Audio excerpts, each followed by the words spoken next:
The visit comes at an awkward time for President Obama. China, with its rapid economic rise and its growing military capabilities in the Pacific, is poised to further challenge the U.S. leader, now weakened by elections.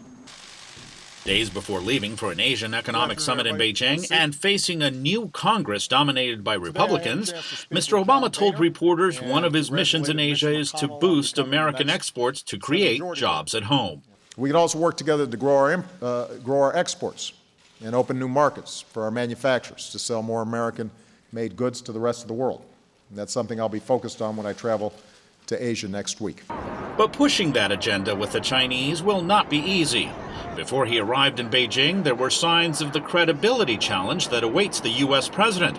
An official Chinese newspaper said in a disparaging manner that his party's election losses and diminishing mandate are a consequence of Mr. Obama's failures, describing him also as insipid and banal.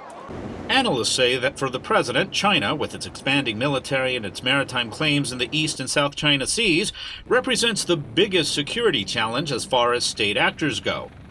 Last year in California, President Obama and Chinese leader Xi Jinping agreed they need a new model of relations between the existing power and the one that's rising. Tom Donilon, a former national security advisor to Mr. Obama, says the two leaders' upcoming meeting is crucial. In my judgment, it's the most important bilateral meeting the president will have this year.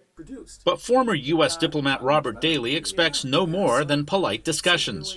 To date, neither side is willing to specify what accommodations it's willing to make, or in the case of China, what it is specifically that it doesn't like about the current set of arrangements in the Western Pacific.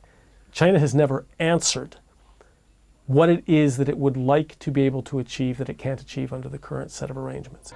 After China, President Obama heads to Myanmar, also known as Burma, where he will meet with Myanmar's leaders and the head of the opposition, Aung San Suu Kyi, seen here on an earlier visit. At the East Asia Summit and at a meeting with the Association of Southeast Asian Nations, Mr. Obama will deal with questions on U.S. commitments to refocus its military forces to Asia. The trip ends in Brisbane, Australia. Mr. Obama will take part in a G20 summit where he plans to speak on the United States' continuing role as a leader in Asia. Ramirez, VOA News, at the White House.